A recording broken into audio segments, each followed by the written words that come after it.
Bonjour à tous et bienvenue sur la chaîne de podcast du comité réanimation de la SFAR. Nous sommes ravis de vous accueillir pour cet épisode de la série thématique, une série à la rencontre des experts de la Société française d'anesthésie-réanimation pour aborder des thématiques d'actualité en réanimation. J'ai le plaisir d'accueillir le professeur Jérôme Morel, anesthésiste réanimateur au CHU de Saint-Étienne et membre du comité réanimation de la SFAR, pour nous parler d'atteintes musculaires en réanimation. Merci professeur Morel d'avoir accepté ce sujet. Pour commencer, à quelle fréquence survient cette atteinte musculaire et quelles en sont les conséquences ?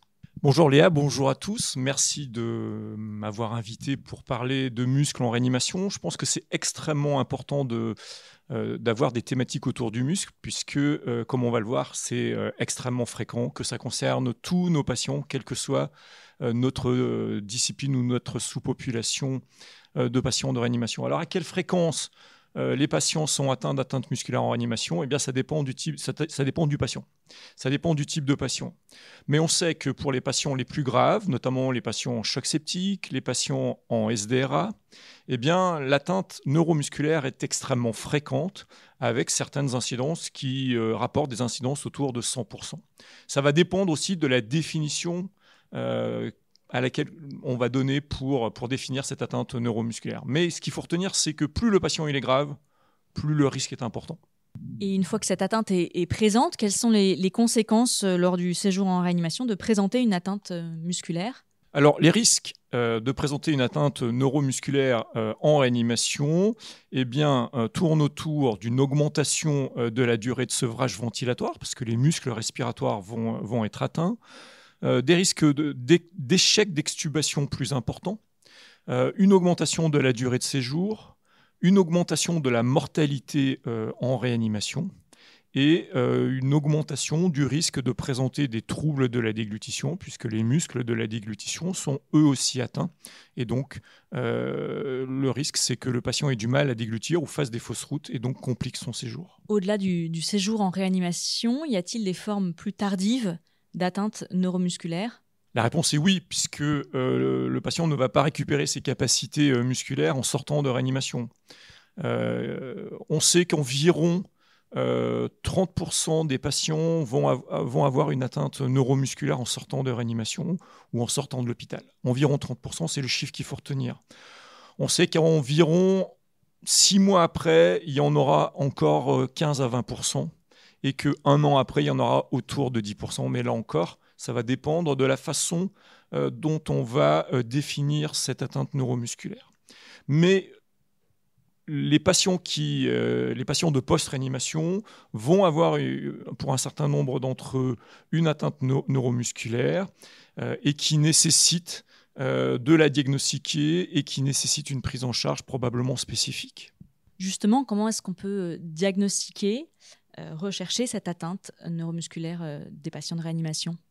Alors, en réanimation, la définition de l'atteinte neuromusculaire repose sur le MRC. Donc, c'est un score musculaire, souvent réalisé par les kinés, qui vont coter la force musculaire au niveau des différents groupes musculaires, que ce soit du bras ou de la jambe, pour avoir un score entre 0 et 60. Et il est défini qu'un score inférieur à 48 définit la neuromyopathie de réanimation. On peut aussi demander aux patients de serrer une pince qu'on appelle un hand grip. Et là aussi, il y a des seuils définis chez les hommes et chez les femmes pour définir cette atteinte neuromusculaire. Le problème de ces deux techniques, c'est qu'il faut avoir un patient calme, coopérant, ce qui n'est souvent pas le cas à la phase initiale, notamment lorsqu'une anesthésie générale va être nécessaire. Or, c'est souvent les patients qui nous intéressent le plus parce que ce sont les patients les plus graves. Pour ceux-ci, malheureusement, on n'a aucun moyen de la diagnostiquer. En post-réanimation, les conséquences là aussi sont importantes, puisqu'on sait que la mortalité est plus élevée en post-réanimation, que les patients vont avoir du mal, par exemple, à retrouver leur activité professionnelle. C'est marquant. On sait que les patients qui avaient une activité professionnelle avant un séjour en réanimation, à un an, il n'y en a que 50% qui vont retrouver leur activité professionnelle du fait de ces complications liées à la réanimation. On sait aussi que les patients vont avoir du mal à retrouver une qualité de vie, une activité physique telle qu'ils l'avaient avant ou simplement des activités culturelles. Comment est-ce qu'on peut diagnostiquer en post-réanimation ces atteintes neuromusculaires? Eh bien, on peut s'aider de questionnaires, on peut s'aider de mesures de force. On a des outils, alors qui ne sont pas vraiment des outils de routine, qui sont encore un peu de recherche, mais on peut mesurer la force dans un laboratoire des patients. On peut faire une épreuve d'effort, c'est relativement faisable. On fait des épreuves d'effort pour diagnostiquer des problèmes cardiaques. On peut faire une épreuve d'effort, mesurer une VO2, et si cette VO2 est très très basse, proposer une prise en charge spécialisée. Merci pour ces éléments très, très clairs quant à la fréquence et puis la détection de ces atteintes. Quels moyens de prévention et de prise en charge faut-il mettre en œuvre en réanimation? Alors, en réanimation, la prise en charge, elle va être multifactorielle. Il y a plusieurs éléments dans la littérature qui ont montré que si on contrôlait la glycémie, si on nourrissait correctement les malades, si on faisait une réhabilitation précoce, si on utilisait les protocoles de sédation et d'analgésie et qu'on sortait rapidement les malades du lit, eh bien, on améliorait leur autonomie. Et ça a été montré à plusieurs reprises. Donc, il n'y a pas un facteur qui va agir sur la neuromyopathie de réanimation. Elle est multifactorielle, comme elle est multiprofessionnelle. Ça va intéresser les kinés, ça va intéresser les infirmières, et bien sûr, ça va intéresser les réanimateurs. On voit donc que c'est le travail de toute l'équipe qui doit être sensibilisée à cette pathologie. Quelle trajectoire doit être envisagée pour un patient qui a présenté une neuromyopathie de réanimation à sa sortie de réanimation? Alors là, c'est plus compliqué parce que pour l'instant, on n'a pas grand-chose. Je ne pense pas qu'il y ait beaucoup de réanimateurs qui revoient leurs patients en post-réanimation. Donc les choses sont en train de se mettre en place.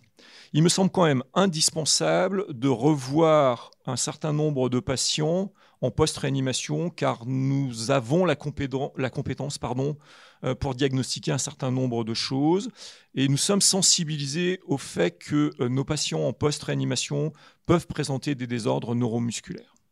Moi, je pense qu'il faut avoir des critères simples pour sélectionner nos patients, probablement sur la gravité initiale des malades, les revoir à 3 mois et 6 mois et faire des mesures simples, soit de MRC, soit de hand-grip, et en fonction des valeurs normales, leur proposer une prise en charge spécialisée, mais qui là n'est plus vraiment de notre domaine de compétences, qui va reposer soit sur les rééducateurs, soit sur la médecine physique, à l'image de la médecine du sport, à l'image de ce qui est mis en place, par exemple, pour la rééducation des insuffisants respiratoires chroniques, pour la réhabilitation en post-chirurgie cardiaque ou en post-infarctus. Et c'est, je pense, exactement la même problématique. C'est une problématique neuromusculaire de réadaptation à l'effort. Merci pour cet exposé très clair. Ne manquez pas le replay de la session sur les atteintes musculaires en réanimation du congrès de la SFAR 2023.